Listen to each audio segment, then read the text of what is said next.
Welcome, VR Gamer, to another in-depth VR review of a virtual reality game and some gameplay footage of it for you to enjoy. I am Reality Remake, and it's time to get in-depth with Breathedge Cosmic Cluck. The flat-screen game Breathedge, which this game is loosely based off of, was fully released in 2021, and according to Steam reviews has been very well received. Breathedge Cosmic Cluck is a virtual reality take on the original game for the Meta Quest, and unfortunately, it doesn't quite make the cut to be called a virtual reality version of the original flat-screen title. If that's what you're looking for here, then unfortunately you'll probably be a little disappointed. Why? Well, mostly because it's clear that a lot of the features and progression systems that made the flat-screen game interesting and challenging are just straight up gone in Cosmic Cluck.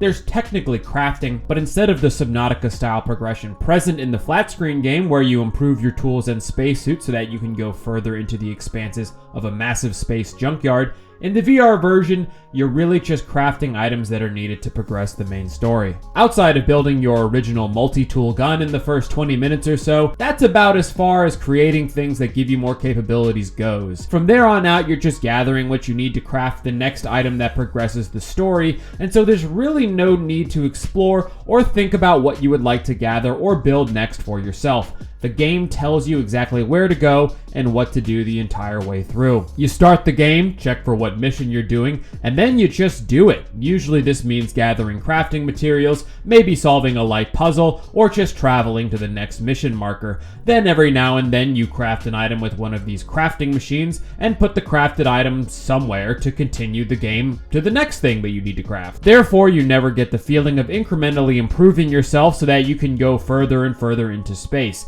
You just keep doing what the game tells you to do, follow the next objective marker until you've followed and done them all and the game just kind of ends. Still, that doesn't mean that there's no merit in Breathedge Cosmic Cluck. This isn't a bad game just because it doesn't give you as much freedom as you might expect it to. I actually found a few things to be quite enjoyable and very unique in this experience, and its tongue-in-cheek humor is just as prevalent as in the original flat-screen game. For instance, you take the role of a man named Man. You're on your way to meet up with your grandfather, who you haven't seen in a very long time. You've got a delivery for him, and also things haven't been going very well at your corporate job. Unfortunately, things quickly go wrong when you end up crash-landed inside of a junkyard. Fortunately, you've got a helpful and talkative chicken to help guide your way. From there, you need to quickly assemble all of the tools that you'll need to accomplish all of the space work and space fighting that you'll need to do in order to make your way to your grandfather. That's most of what you do in Breathedge. Space gathering, space traveling, and occasionally space puzzling. Here's where I can finally talk about my absolute favorite part of this entire game, and that is how you travel. You start out with a sort of EVA pack setup. You can slowly scoot in any direction that you like, up, down, sideways, forwards, backwards, with complete freedom.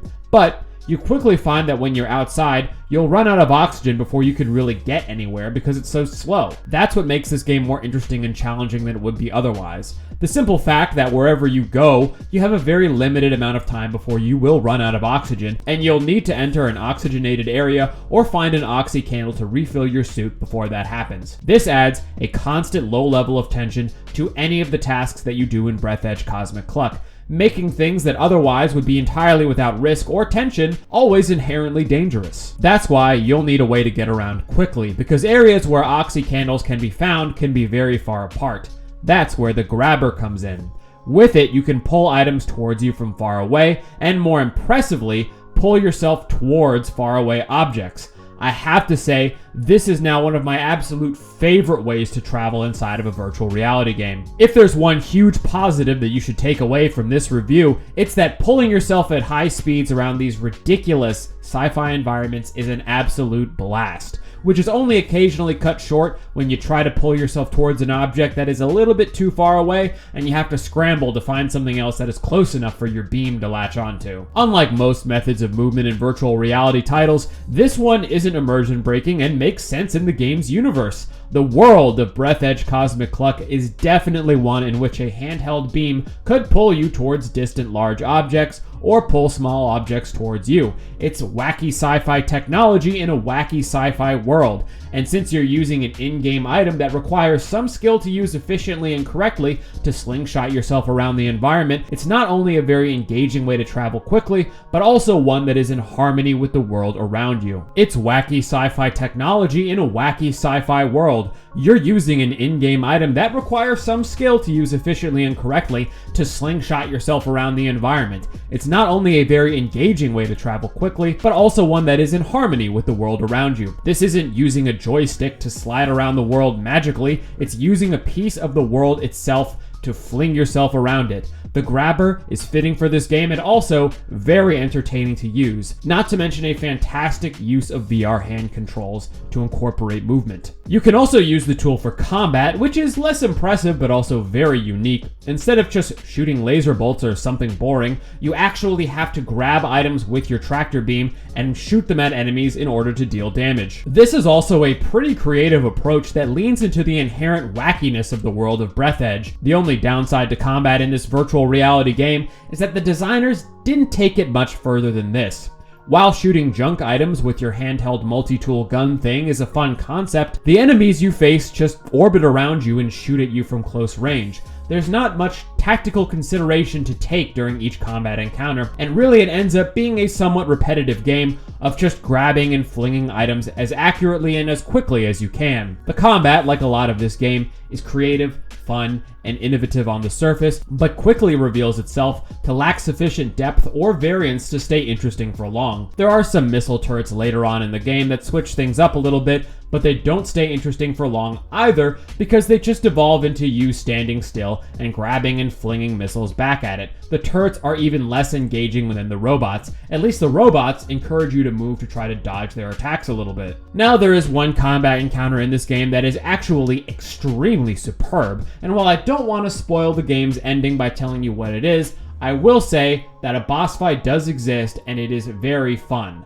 The downside of playing a single, interesting, varied, and complicated combat encounter is that ultimately it revealed that Breathedge Cosmic Cluck is a game where combat could have been more interesting, but the end product was cut short of being all that it could be. Though, shooting the junk items that you find is also a good way to tie in many of the bits and bobs floating around that you will be gathering in order to craft story items. That's really their only use. Just pick them up when the game tells you to. Otherwise, they're good for shooting at hostile robots and nothing else. That's one of my main gripes with Breathedge Cosmic Cluck. It feels like the developers started off with the idea of making a full survival crafting experience like the flat screen game, but ended up making a linear story-driven game instead with just the veneer of survival crafting on top. You don't really make interesting decisions on where to go and what to do in Breathedge Cosmic Cluck, and that's another important takeaway from this review. While you gather resources and occasionally craft things, and there is a big world to fly around and explore, this isn't a game you can build interesting things in or improve your character to take on greater challenges in. It just seems on the surface like it would be. This VR game is about following the objective markers on your HUD and doing what your mission tracker tells you to do while you receive phone calls and listen to them. Actually, you mostly listen to your chicken companion, who I personally found to get pretty annoying and sometimes very repetitive. It would just say the same voice lines over and over again sometimes.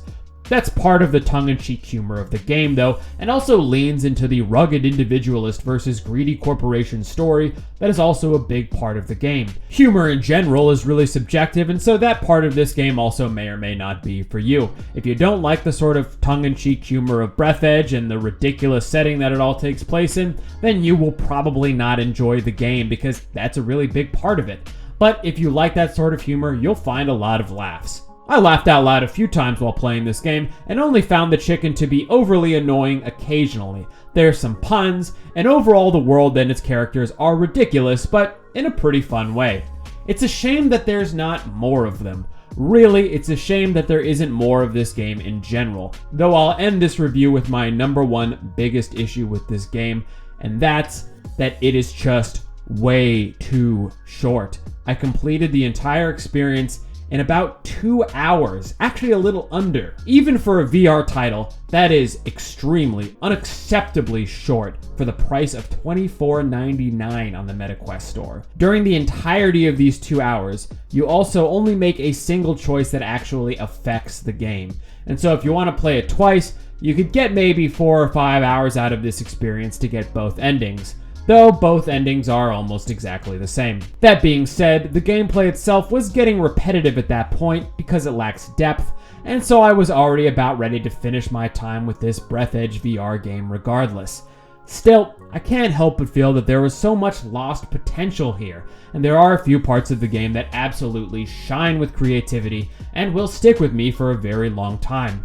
I don't regret my time with Breathedge Cosmic Cluck, but I do regret the incredibly high asking price of $25 for admission. As it stands, there just isn't enough game here to justify that cost. If I had to guess, it seems that the developers cut a lot of planned content for this game, and that's just such a real shame, because with some more features and some freedom, I could see this being a VR classic. As it stands, it's just overpriced. If this game sounds interesting to you, then wait for a sale. This has been Reality Remake. If you enjoyed the review, please like the video and subscribe because I'll be posting more in the future. Thank you so much for watching. Have a good one out there and enjoy wacky VR space.